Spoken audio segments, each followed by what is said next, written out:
So let's go around and introduce ourselves and what do we play?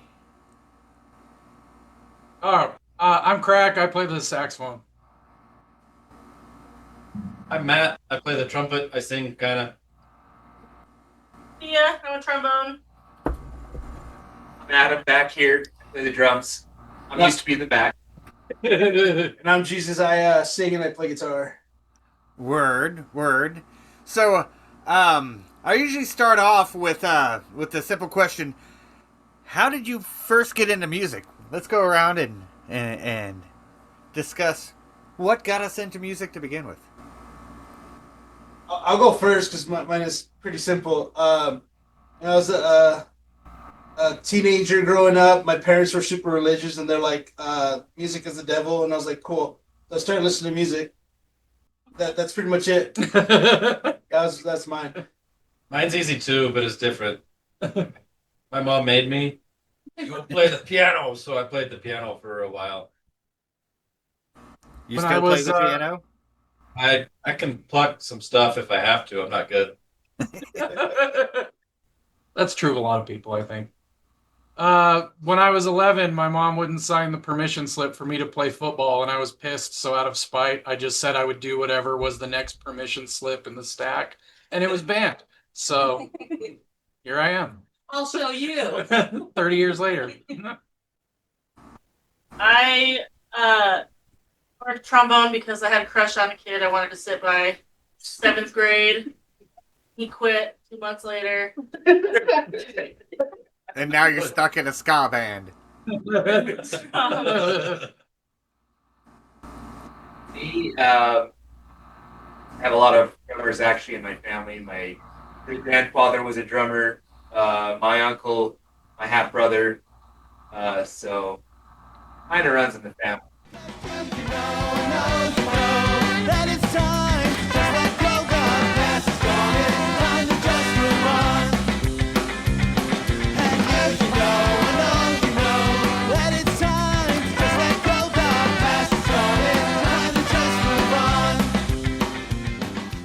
So how did this band first come about?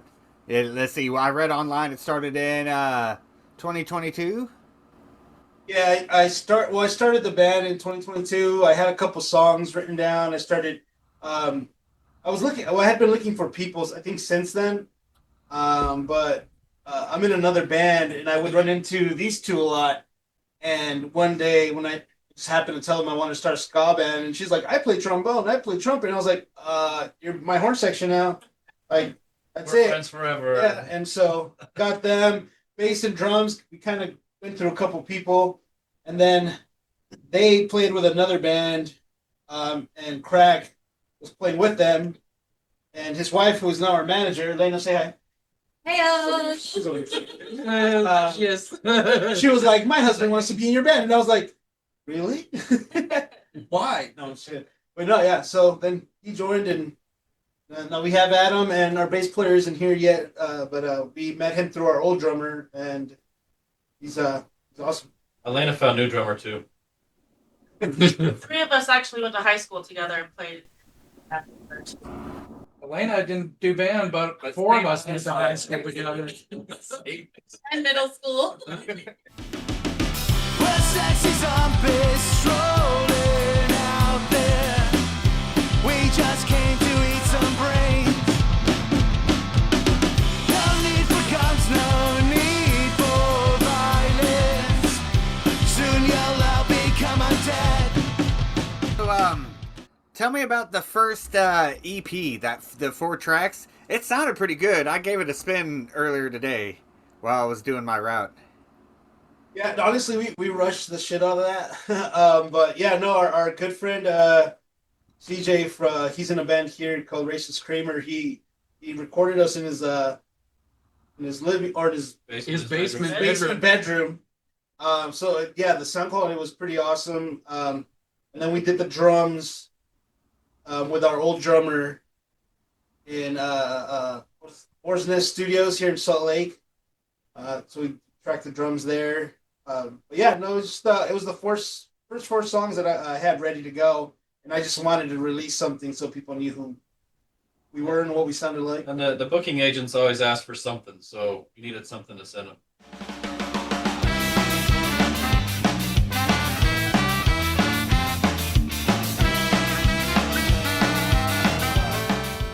Then you released a song earlier this year that didn't pop up on the album called Two Dudes and Food. There was a whole album in between them. Oh, well, then I'm missing it. Because you guys don't have a Bandcamp, yo. Like, that's you. At least I was unable to find it when I did my Google searching earlier. No, we have. So the 4 songs that we released are on this on the record. new one. Yeah. So it's 12 songs. We redid those 4 at Moore's Nest, the full everything with Andy. Yeah. Wait, so Two Dudes and Foods came out after? Yeah. Okay, so my chronology was off because I apologize. I was gonna get to the full album. So so tell me about the full album then. I'm sorry, my for. It's fine. Well, we'll bring up Two Dudes and Foods because it's a quick story. I have a friend here in Salt Lake who told me he was starting a podcast about like bands coming in or underground music in Salt Lake and local eateries. And he's like, it'd be really cool if we had like a ska jingle. And I was like, okay, hold on. Like 10 minutes later, I send him what I wrote. And he's like, oh yeah, I love that. And I was like, all right. And then they paid us to go record it, and that was it. Yeah, I mean that was just guitar and vocals. We added horns and drums and bass to it later. Yeah. Word. Yeah. I haven't seen their pod yet. Yeah. That's pretty much it. But I'm sure they're gonna start releasing stuff. I think they're barely like working on recording episodes, or Two Dudes and Food is what it's called. Yeah, I was super curious about it.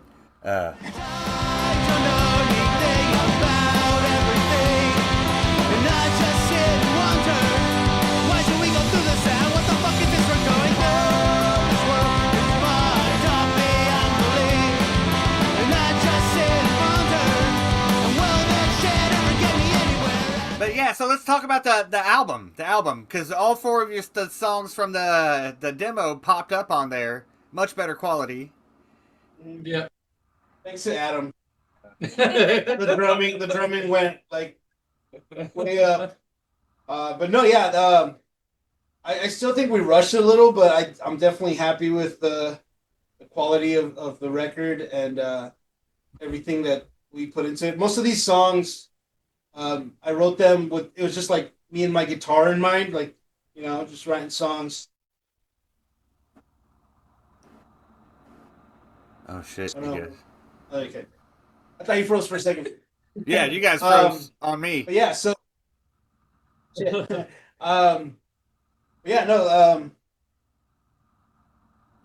a lot of fun recording, and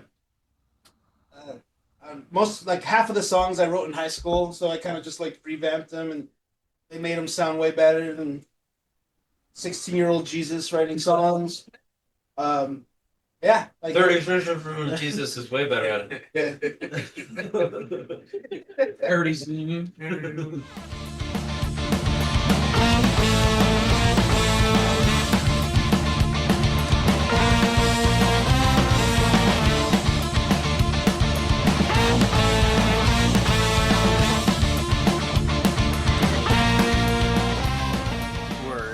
Word. So you guys have been a band for a good minute. Played a lot of shows. You got a bass player creeping in on the background here. Tell me, what was your most memorable experience being in the band so far? Let's go around. I'll let you guys go first. There's some awesome ones. We usually play bars. Maybe don't remember all the things. That's very true. Well, whoever had to load up the gear at the end of the night remembers it all. Yeah, that's true. Yeah. He had it Needed drive. figured out. Our drummer's the only one that doesn't drink, so he's our DD when I get too drunk. Yeah. So that could be interesting on any night. Any given night, you don't know what you're gonna get. So yes. Most memorable. My most memorable. So we played two pretty big shows in our like almost 2 years. I think December is going to be 2 years of playing live shows. December 30th, right? Yeah, I think so. And so we've played with we just happened to get on a show with the Toasters on our first year, and that was fucking awesome. That was Place a was- cool, place that was was a packed. cool show. Yeah. Bucket actually came up to me. He walked away from his merch table, came up to me and said that we were great, and I just went like, "Thanks, man," but I was like, yeah, I was screaming like a little girl on the inside. And then, well, like 8 months later, we opened up for Bite Me Bambi and Voodoo Glow Skulls in Salt Lake, and I think between those two, like both shows were a lot of fun.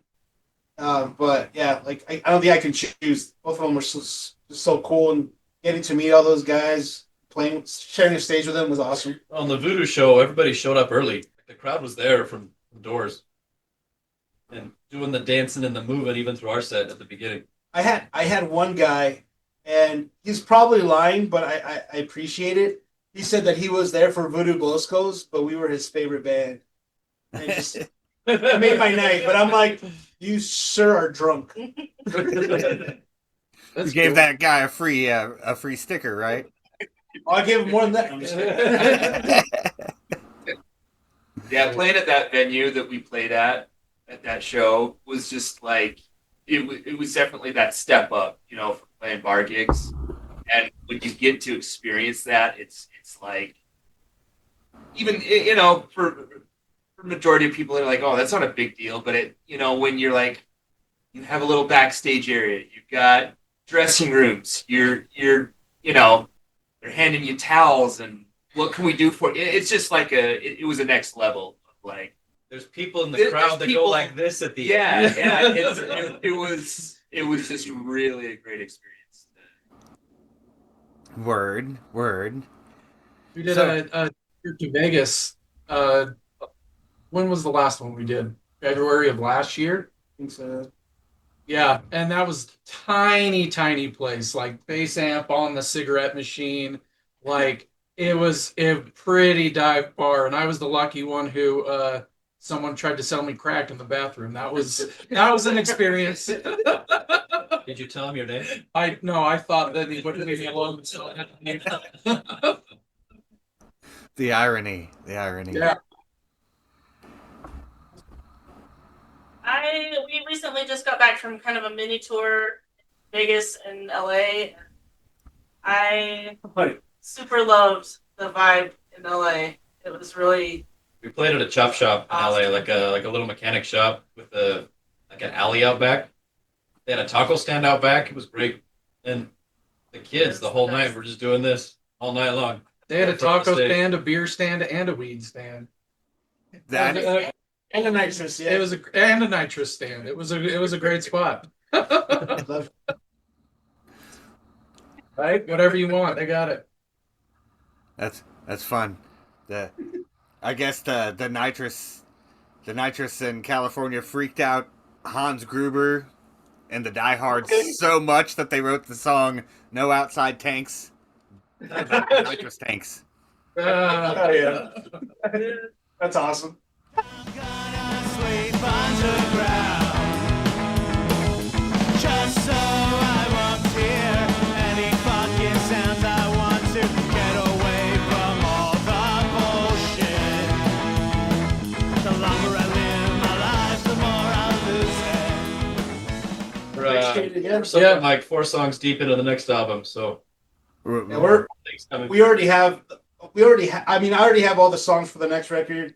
We're just starting to learn them, so hopefully we'll have that out next year. And we're opening up for Safe Ferris in December here in Salt Lake, and I'm waiting to hear back. But Toasters are coming back in January of next year, and we should be getting on that bill too. But we'll see.